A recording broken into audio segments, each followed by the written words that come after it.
Sir వీళ్ళైతే ఇదైతే ఇందిరమ్మ రాజ్యం అని చెప్తా ఉన్నారు. ఇందిరమ్మ రాజ్యంలో ఈ విధంగా జియో నెంబర్ 3ని తీసుకొచ్చి ఏ విధంగా చూడవచ్చు దీన్ని?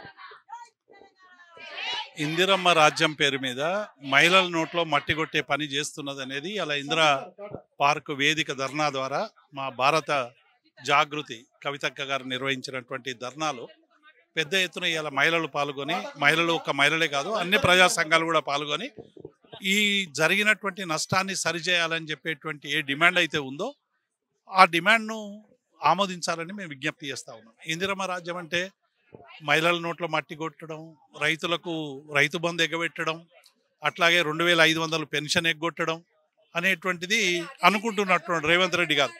అసలు అనుమానం వస్తూ ఉంది, రాహుల్ కాంగ్రెస్కి రేవంత్ కాంగ్రెస్ మధ్య బాగా పెద్ద ఎత్తున ఒక అంతర్గత పోరు జరుగుతున్నట్టుగా కనబడతా ఉంది.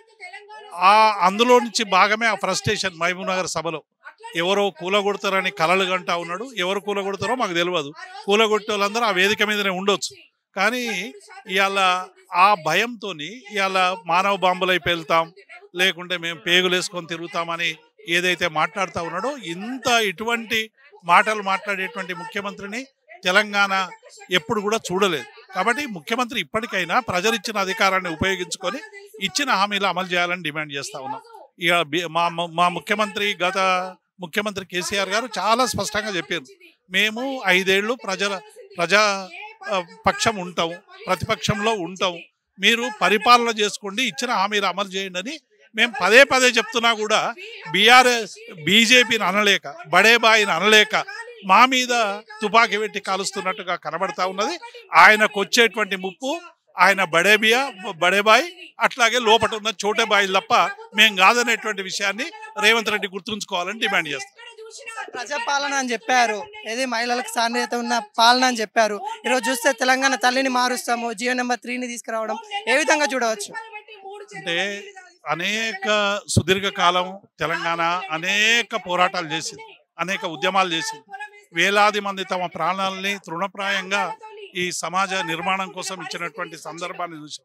అయితే గత ప్రభుత్వం ఆనవాళ్ళన్నీ కూడా తుడిచేస్తామనేటువంటి ఒక భావనతో, ఒకవేళ తెలుగు తల్లి కనబడితే కేసీఆర్ కనబడతాడు, కాళేశ్వరం కనబడితే కేసీఆర్ కనబడతాడు, సెక్రటరియట్ కనబడితే కేసీఆర్ కనబడతాడు, అమరవీరుల స్తూపం చూస్తే కేసీఆర్ కనబడతాడు.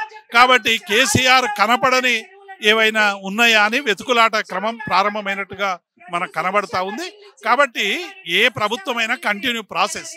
మాకంటే మంచి అభివృద్ధి చేసి ప్రజల్లో పేరు తెచ్చుకోవాలని డిమాండ్ చేస్తూ ఉన్నాం మేము. కానీ ఇలా చిల్లర మల్లర పనులు చేసి ప్రజల్లో విభేదాలు తెచ్చి అనవసరమైనటువంటి ప్రకటనలు చేసి ఇవాళ ఒక పాలమూరు బిడ్డగా ఇవాళ మేము తెలంగాణ ముఖ్యమంత్రి కాలేదు. మొత్తం తెలంగాణ ప్రజల ఆమోదంతో ఆ ముఖ్యమంత్రి అయినావు. దాన్ని నిలబెట్టుకోక నువ్వు కేవలం అంటే పాలమూరు అని మాట్లాడడం అనేటువంటిది ఇది సరైంది కాదనేటువంటి విషయాన్ని మేము స్పష్టం చేస్తా ఉన్నాం. ఇప్పటికైనా కేసీఆర్ చేసినవి ఏమైనా ఉంటే అంతకంటే మంచి పనులు చేయి, మంచి పేరు తెచ్చుకో, 5 ఏళ్ళు పరిపాలన చేయి. అంతే తప్ప గత ఆనవాళ్ళు తుడిచేస్తానే ఏదైతే అంటున్నావో అక్కడనే నీ గోతి నువ్వు దవ్వుకున్నది అనేది ఇలా తెలంగాణ ప్రజలకు అర్థమైంది. సార్, ఇప్పుడు కేసీఆర్ మీద వ్యతిరేకత మీద పాలన చేస్తుండా, లేకుంటే ప్రజల కోసం పాలన చేస్తుండా అనేది అర్థం కాకుండా ఉంది. ఏం చెప్తారు?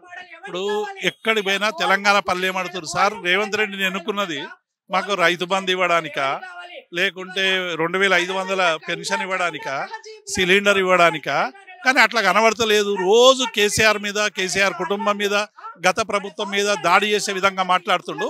ఆయన అధికారంలోకి వచ్చింది కేసీఆర్ మీద దాడి చేయడానిక, ప్రజల పరిపాలన చేయడానికి అనేటువంటి అనుమానం ఇలా సర్వత్రా నెలకొని ఉన్నటువంటి మాట వాస్తవం. కాబట్టి ఏదైనా అవినీతి జరిగితే, గత ప్రభుత్వంలో తప్పులు జరిగితే ఎంక్వైరీ చేసుకోమని శాసనసభ వేదికగా మా గౌరవ కేటీఆర్ గారు, హరీష్ రావు గారు చాలా స్పష్టంగా ప్రకటించారు. అవి ఏవి పట్టించుకోకుండా పదే గత ప్రభుత్వానికి సంబంధించిన పనులని అవి నిరర్ధకమని సూచించేటువంటి ప్రయత్నం చేస్తూ ఉన్నాడు. ఈ జీవో 3ను బేషరతుగా రద్దు చేసుకోవాలని డిమాండ్ చేస్తూ ఉన్నాం. ఎందుకంటే మహిళలకి ఇవాళ ఉద్యోగాలు మాకు న్యాయమైన వాటా దక్కలేదు, 48% మేము ఉన్నాం, మేమెంతో మాకంతా అనే డిమాండ్తో ఇవాళ తెలంగాణ భారత జాగృతి నిర్వహిస్తున్నటువంటి ఈ సభ ప్రశ్నిస్తూ ఉన్నది. దీనికి జవాబు చెప్పాలని మేము విజ్ఞప్తి చేస్తాం. కొంతమంది ఏమంటున్నారంటే అసెంబ్లీ ఎలక్షన్లో కేసీఆర్ని ఫామ్ హౌస్కి పంపించినాం, పార్లమెంట్ ఎలక్షన్లో పాతలోకి తొక్కి పెడతామని చెప్తా ఉన్నారు. దాని మీద ఏమంటారు? ఇప్పుడు కేసీఆర్ గారిని 1.8% ఓట్లతో ఇవాళ మమ్మల్ని ప్రతిపక్ష స్థానంలో ఉంచారు. ఫామ్ హౌస్కు తోలియలేదు. మేము ప్రతిపక్ష స్థానంలో ఉన్నాం, ప్రతిపక్ష పాత్ర పోషిస్తూ ఉన్నాం. నువ్వు చెప్పిన హామీలు అమలు చేయకుంటే నిన్ను వేటాడుతాం, వెంటాడుతాం, ప్రజల పక్షాన్ని నిలిచి పోరాడుతాం. రేపు పార్లమెంట్ ఎన్నికల తర్వాత కూడా మీరు సవాల్ విసిరండి కదా మా గౌరవ మంత్రి కేటీఆర్, నువ్వు మల్కాజ్గిరికి వచ్చి పోటీ చేయి, ముఖ్యమంత్రిగా నువ్వు రాజీనామా చేయి, నేను వచ్చి నా శాసనసభ్యత్వానికి వచ్చి రాజీనామా చేస్తాను. ఆ హామీని స్వీకరించడం లేదు కదా. కాబట్టి తాను ప్రిపేర్ లేక ఇవాళ పార్లమెంట్ ఎన్నికల్లో ఇప్పటికే ప్రజల్లో ఉన్నటువంటి అనేక ఆగ్రహాన్ని చవి చూసేటువంటి సమయం త్వరలోనే వస్తుంది. పార్లమెంట్ ఎన్నికల తర్వాత ఎవరెక్కడ ఉంటారో తెలుసుకుందాం.